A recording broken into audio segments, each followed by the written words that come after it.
Suleiman Shamila Kara, Sowe Asuman, Enwa Amit, Musingure Jane, Wadupinga Robert, and Wanyama Dennis Wasiko. By virtue of your authority and trust, I confer upon all those persons whose names have been read the degree of Master of Arts in Peace and Conflict Studies. Ensonga zino azikwatisiza maanyi ono mulwanirizi wa ddembe ly'abuntu kati baalinga baboogerako nga bayaaye balira bakakasiza nti kati amaze okufuna diguli okulwanirira eddembe ly'obuntu olaba abadde abazuganya luli nga tannatikkirwa kati kyayagala abantu basaalimbira ku ddembe ly'abuntu agenda kubeera nga abalwanirira n'olw'ensonga eyo His Excellency Kyagulanyi Robert Ssentamu amaze okuyingirawo okubeerawo ku mukolo guno ne bannakibiina ki NUP abanene mu kibiina bamuwerekeddeko okubeerawo ng'abajulizi Anyanzi Fred Ssentamu yeekonoolera diguli ye olunaku olwaleero.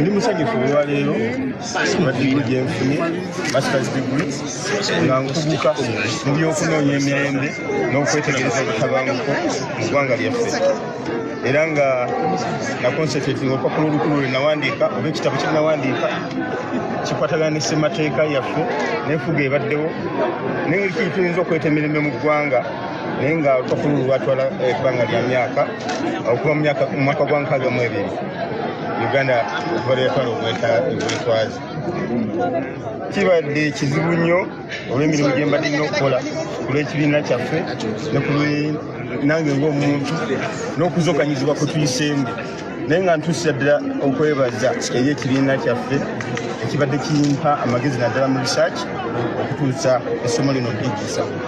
Recommendation those about the research. Yes. Recommendation those about the research. Nakola bulungi nnyo kubanga bw'okola research amagezi tegaba ga muntu omu nga it is a combined effort egenda okuŋŋaanya okuva mu sources ez'enjawulo. Yes. Yeah. Today I'm glad that I've got this achievement. As a person, I consider it as a great achievement because given the busy schedule, the hard work, and hectic time I've been, offering this study, I am very, very glad that I've got this achievement. I studied peace and conflict. It's a master's degree. And my concentration was on constitutional governance and Uganda's quest for national stability.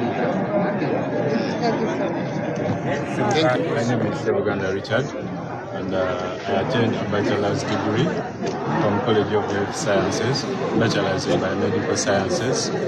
I've faced a lot of challenges along the way. Amidst my study, I encountered and I lost my right hand because of tear gas, something that predisposed me to intense depression. However, it has been resilient, and currently I'm also pursuing law from Uganda Christian University, and I want to extend my sincere appreciations to the President National Unity Platform, who has tirelessly been there for me, and the entire party. Thank you. Amanya nze Uganda Richard, Atadde Abaserikale Kubunkenke bachelor's degree by medical sciences. Bwe nali nsoma wano mu mwaka ogwa 2022 mu ruumu yange ku Lumumbawo bakebeka tear gas camp omukono gwange ogwa ddyo bwe kanka omukono gwange ogwa ddyo ne mbeera mu ddwaliro okumala emyezi gyali ebiri nenfuna nayitibwa mu bulamu obuzibu ennyo surgery zaali 8 naye nava mu ddwaliro nensoma nemalako diguli era kibula ngisawaliro tuli wano ngera ndi mukola law at Uganda Christian University. Allow me to also express my excitement, my joy, and the honor that our comrades have brought to us. Our comrade Nyanzi is our head of mobilization, and is always, if he's not in prison, he's being beaten or being chased. But to see that he accomplished this and made us intensively proud, we don't take it for granted. This comrade Uganda, as it was reported, he suffered an attack here at the university, and he lost his right hand, as you can see. He was ordinarily would give up, but he has not given up. That's supposed to communicate to all of us. We're very proud of you, brothers of Uganda. And the stubbornness with which you're pursuing your education. You finish one course, embark on another. Very many others have graduated. The likes of Namba, Shanim, Dangote, Katerega Julius, many others have graduated. Many others continue to graduate. That defines us as a generation, that defines us as a team. I actually like it when they call us hooligans. We are the proud land hooligans. We shall continue to invite our other comrades to seek knowledge and redefine the word hooligans. Just like we were able to redefine ghetto, we are redefining hooligans. We thank our supporters and we thank our Almighty God. We encourage all people to seek education under whatever circumstances. Thank you. President Luganda Katono. Luganda yange Katono. Tubasanyufu nnyo lunaku leero lwa kitiibwa bannaffe batuwanise nnyo batuweesiza ekitiibwa. Comrade Nyanzi ono yakulembera mobilization oba okunga mu kibiina kyaffe, naye nga bwe mumanyi embeera gy'ayitamu bw'aba tali mukomera baba mubamigo baba yekwesi okulaba nti yamazeeko masters degree eno kya kitiibwa. Muganda waffe ono Ssebuganda nga bwe mumaaki reporting amawulire y'omu ku baana abasafaringa ne Makerere yakutukako omukono gwe ogwa ddyo nga bwe mulaba, ate nga gwe yali awandiisa, ate nga kosi yali akola nzibu nnyo nnyo, naye twebaza Katonda, naye tumwebaza okulemerako natwe ekifaananyi ekirungi n'amalako, ate n'asukka nawo nti amaliza kosi eno nga yabakanye na ndala ey'amateeka.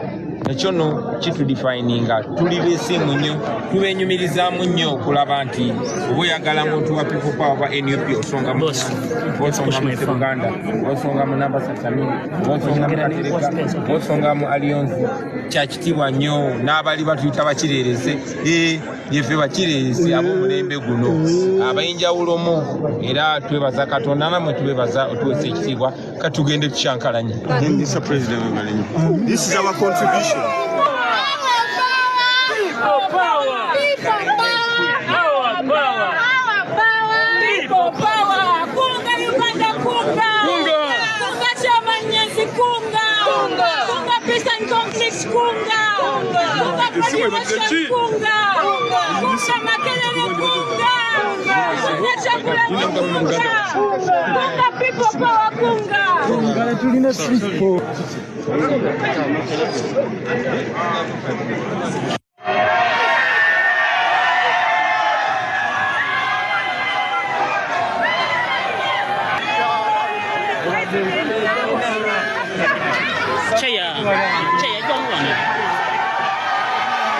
Bus.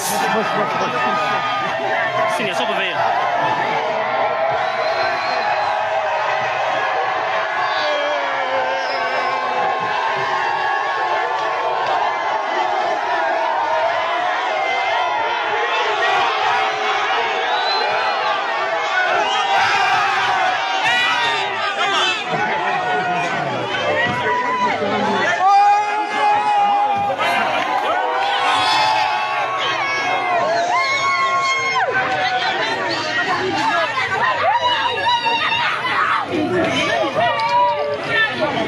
His Excellency Robert Kyagulanyi Ssentamu, the President of the Republic of Uganda, has just left Makerere for the 74th graduation of his brother Robert Kyagulanyi. Watyo His Excellency Robert Kyagulanyi Ssentamu, Makerere University. Ebyokwerinda bibadde ggulugulu kuba bakimanyi bulungi nti wabeera tebasobola kubeera mirembe, baba n'okutya kungi. Security ebaddewo naye era embeera bwetyo bwetambudde olunaku balumaliriza mu ssanyu okulaba nga Nyanzi Fred Ssentamu yafunye masters degree ye mu human rights. To seek knowledge and redefine the word hooligans, just like we were able to redefine ghetto, we are redefining hooligans.